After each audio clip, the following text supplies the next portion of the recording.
आणि आता पाहूयात विधानसभेचा रणसंग्राम संदर्भातील बातम्या। मी थोड्याच दिवसांचा पाहुणा, लासलगावच्या सभेत जरांगे भाऊक, माझ्या समाजाचा लढा अर्धवट राहील की काय याची काळजी, जरांगे पाटलांची भाऊक प्रतिक्रिया।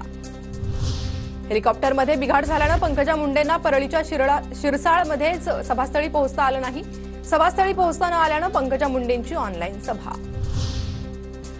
अखिल भारतीय मराठा महासंघाचा महायुतीला पाठिंबा, महायुतीच्या उमेदवारांना मराठा समाजानं मतदान करावं, अखिल भारतीय मराठा महासंघाचं आवाहन। शरद पवार गटाचा महिला मेळावा आजींनी गाजवला, सुळेंच्या भाषणाआधी एका आजीकडून बोलण्याची इच्छा व्यक्त, आजींकडून पवार साहेबांच्या कामाचं कौतुक।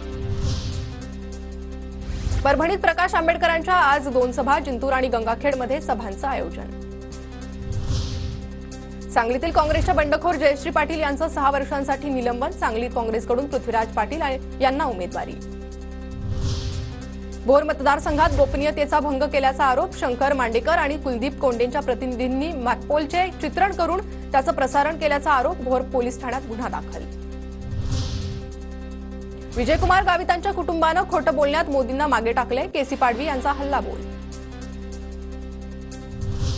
गंगाखेड मतदारसंघात रत्नाकर गुट्टे आणि धनगर नेते विठ्ठल रबदडे यांच्यात शाब्दिक चकमक, विठ्ठल रबदडे यांच्याकडून गुट्टेंवर खालच्या पातळीवर टीका।